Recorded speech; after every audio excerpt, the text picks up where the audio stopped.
ინფორმაციის შესახებ, რომელიც ცოტა ხნის წინ გახდა საზოგადოებისთვის ცნობილი. ბატონო ვადა, მოგესალმებით, მადლობა რომ მონაწილეობთ ჩვენს ეთერში. თუ შეგიძლიათ აი ფართო აუდიტორიას რომ მოუყვეთ, რა ხდება წინსწრებით ვუთხარი მაყურებელს, რომ დაყადაღებულია თქვენი ქონება, მათ შორის პრემია, რომელსაც თქვენ თუ არ ვსწრები 90-იანი წლებიდან იღებდით. რა ხდება, თუ შეგიძლიათ რომ მოგვიყვეთ ჩვენც და საზოგადოებასაც? ნუ რა უნდა მოხდეს ახლა ანა მოგესალმებით ვირეებში მივესალმებით ჩვენს მაყურებელებს. ასანანია რა მართლა გულში მოხდა ეს ახლა მაინც იმიტომ კი არა რომ რაღაც დააღადაგეს ყველაფერი უკვე დააღადაგებულია.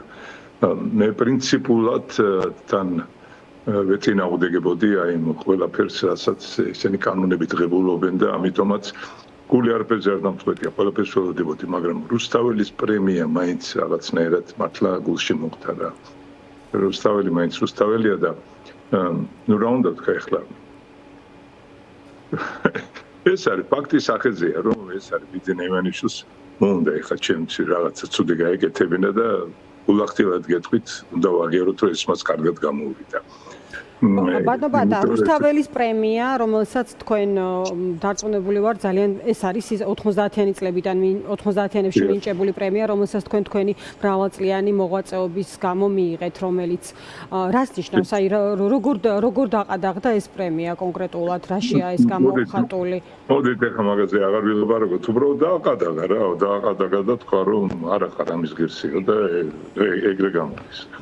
ახლა მე ვარ ბატონებო, როიდან ახლა ყველა მიცის ალბათ რაღაც 150-ზე მეტი ძალიან ისეთი ჯილდოები მაქვს მიღებული, ვარ მრავალი ქალაქის საპატიო მოქალაქე, როგორც ამერიკაში ვთქვათ, ფილადელფიის, უკრაინაში ვთქვათ, ოდესის, ისრაელში ვთქვათ, თელ-ავივის საპატიო მოქალაქე და მაქვს რა მიღებული სხვადასხვა წურ გაეროს კეთილნების ელჩი იქნება ეს თუ იუნიცეფის კეთილნების ყველანაირი პრემიებიც მაქვს მიღებული ქალაქ თბილისში საქართველოში ვარ ძალიან ბევრი ქალაქის საპატიო მოქალაქე აი რა არის და აი ყველაფერი წამოერთმია რაღაცა მაინც აი რუსთაველს მიადგა აი ეს დამტნილია კინოლია ნუ რა უნდა ვქნათ მაგრამ რუსთაველის გამზირი მაინც გააგრძელებს თავის მუშაობას ეთქობა ეს ამასთანაც არა დაკავშირებული აი ეს პარალელი გაავლეთ პარალელი რუსთაველის გამზირსა და რუსთაველის პრემიას შორის როგორც ხედავ აი ეს არის განსაკუთრებით როგორც შეიძლება რომ იყოს ერთი მოხდა იმიტომ რომ იქ მე დავებიან კუჩის გადაკეთვას რა თქმა უნდა უკვე 9 ჯარი მომაქვს მიღებული მათ შორის ერთი როცა ჩემი იუბილეზე ოპერასთან იყო თქვენ გახსოვთ დიდი მადლობა ჩემს ხალხს რომ ასე აღნიშნეთ ჩემი იუბილეს 70 წლის და აი იმ დღის ჯარიმაც კი მაქვს მიღებული რომ რატო არ ეს უნდა გამეხსენებინა ზუსტად ხო თქვენი ეს თუ არ ვცდები თქვენს დაბადების დღეზე იყო ძალიან დიდი შეკრება ბევრი ადამიანი და იმ დღეს დაგაჯარიმეს ზუსტად იმ დემონსტრაციაში მონაწილეობის დროს იმის გადმონაშთი ახლა რომ აი დამიყადაგა რუსთაველის პრემია ერთ-ერთი მაგერიც ეს გასაგები ანუ შეეძლოთ რომ უარი ეთქვათ ამაზე მაგრამ არ თქვეს რატომ როგორ ფიქრობთ მე ვერ ვიფიქრებ იმას, რასაც ფიქრობს ბიძინა ივანიშვილი და მისი თანამებრძოლეები ბჭყალებში. მე ვერ ვიფიქრებ იმას, ჩემ თავში ეს არ შედის. მე ერთი ვერ ვიფიქრებ, მეორეზე ვერ ვიკადრებ იმაზე ფიქს, თუ რას ფიქრობენ ისინი, იმიტომ რომ ისინი რასაც ფიქრობენ, ყოველად მიუღებელია ჩემთვის და ყოველად მიუღებელია ყველა იმ ადამიანისთვის, ვინც რუსთაველის გამზირზე დგას. ჩვენ ეგეთი აზროვნება საერთოდ არ აქვს. ჩვენ ხედავთ საქართველოს აბსოლუტურად სხვანაირად, ჩვენ ურთიერთობას ხედავთ აბსოლუტურად სხვანაირად, ჩვენ ხედავთ ჩვენს მომავალს აბსოლუტურად სხვანაირად. ისინი ხედავენ ერთი მიმართულებით, ჩვენ ხედავთ მეორე მიმართულებით. აბსოლუტურად ის რომ მე ვერ ვიტყვი რომ რატომ მოვიდათ ეს ასე თავში და მაინც უბრალოდ ეგრეა.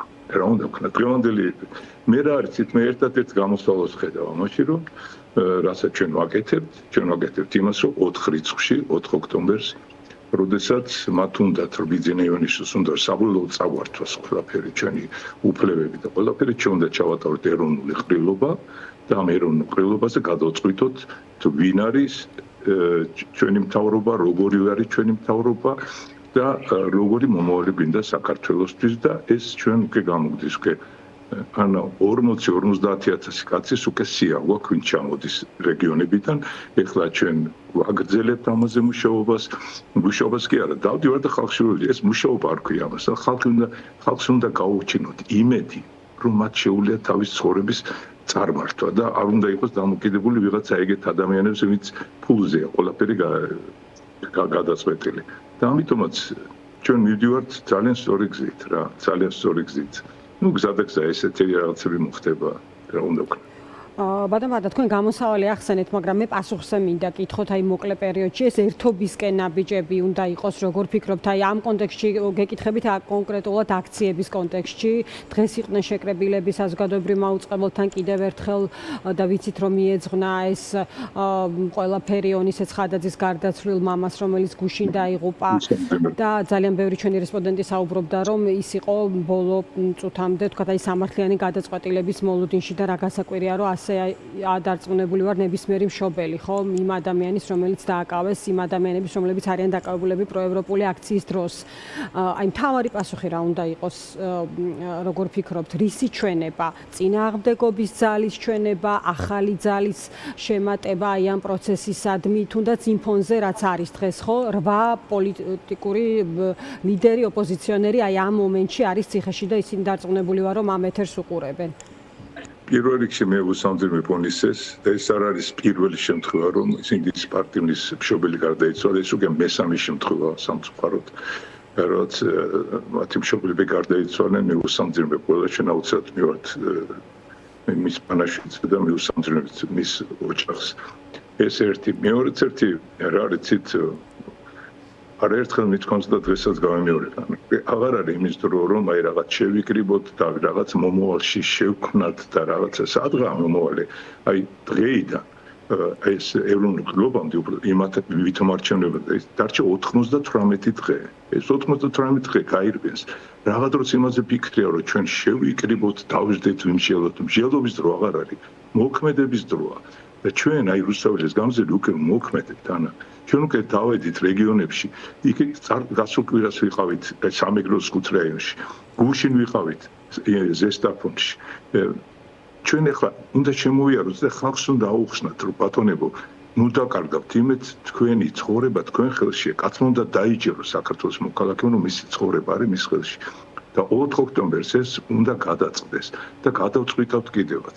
აი ახლა იქედა კვირაში, მომდევნო კვირაში უბრალოდ შემოგვს განცხადება ჩვენი მოთხოვნით, რუსთაველის გამზირის მოთხოვნით, რომ ქალაქის მერიამ გვიშვიათ გუმბლოს იმისთვის, რომ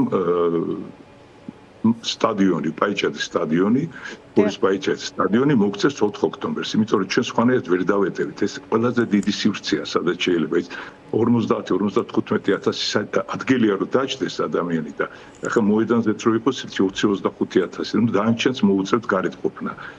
ნუ რა ვქნათ, ეკრანებს დავაყენებთ რაღაცა რომ ჩავატაროთ ეს ეროვნული ყრილობა. და ნახოთ ახლა როგორ იქნება. მე მგონი რომ ჩვენ იმედი არ უნდა დავყაროთ. ყველაფერი და პოლიტპატიმრები სულ იმატებს და იმატებს. აი დღესაც ეს შინელი თარგმანაც ამბავი ეს ძალიან ის არის და ნუ რა უნდა ვთქვათ, უნდა შევეგოთ ამ სიტუაციას, იმიტომ რომ ეს გაუარესდება. რამდენადაც უფრო იგრძნობს, რომ ჩვენ ვართ ლიერები, ბიძინა ივანიშვილი და მისი ხლები პირები უფრო გააძლიერებენ ჩვენ დაჭერებს. ნუ უნდა მოხდეს ეთყობა რაღაცები უნდა მოხდეს, მაგრამ ჩვენ ერთი წუთით უკან არ უნდა დავიხეთ, უკან არ უნდა გავიხედოთ. სულ წინ და წინ.